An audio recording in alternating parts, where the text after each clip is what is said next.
Hello respected viewers. ఏమేం పెట్టాలి నాకు చెప్తావా? అదేరా ఇప్పుడు నువ్వు ఫామ్స్ పెడతావా ఈరోజు ఫాస్ట్ అండ్ షార్ట్గా ఒక వాల్యుబుల్ ఇన్ఫర్మేషన్ తెలుసుకుందాం. స్టేట్ నుంచి గ్రీవియన్స్ వచ్చిందని అందరికీ తెలుసు.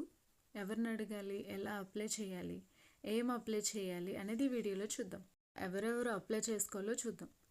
According to APMCA information, pending salaries, pending incentives 2023 July before old incentives, pending maternity salaries, ఎఫ్ఆర్ఎస్లో ఏదైనా టెక్నికల్ ఇష్యూ ఉండి శాలరీ డిడక్ట్ అయినా కూడా అప్లై చేసుకోవచ్చు. ఆల్సో 2025 ఏప్రిల్ ముందు ఎవరికైతే రెంట్ మరియు ఎలక్ట్రిసిటీ బిల్స్ పెండింగ్ ఉన్నాయో, ఎన్కోస్ ప్రీ అరేంజ్మెంట్స్కి బిల్స్ అప్లై చేసుకోవాలనుకునే వాళ్ళు ఈ గ్రీవియన్స్ రైజ్ చేసుకోవచ్చు. అన్నీ సేమ్ ప్రాసెస్తోనే అప్లై చేసుకోవచ్చు.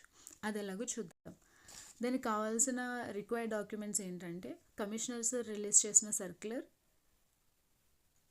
మెడికల్ ఆఫీసర్కి requesting letter, grievance, non withdrawal certificate, along with your old and new bank statements attach చేసి మీ మెడికల్ ఆఫీసర్స్తో వెరిఫై చేసుకున్న తర్వాత వాళ్ళ సిగ్నేచర్తో డిఎంఎండ్హెచ్ ఆఫీస్లో సబ్మిట్ చేయాలి. కావాల్సిన రిక్వైర్డ్ డాక్యుమెంట్స్ అన్నీ కింద డిస్క్రిప్షన్లో లింక్స్ ప్రొవైడ్ చేశాము, ప్లీజ్ చెక్ చేయండి. ఫైనల్ రిమైండర్ అంటున్నారు కాబట్టి గోల్డెన్ ఆపర్చునిటీ అనే అనొచ్చు. చాలా తక్కువ టైం ఉంది. Jan 15th is the last date. As soon as possible apply చేయడానికి ట్రై చేయండి. All the best. For more updates please subscribe. Thanks for watching.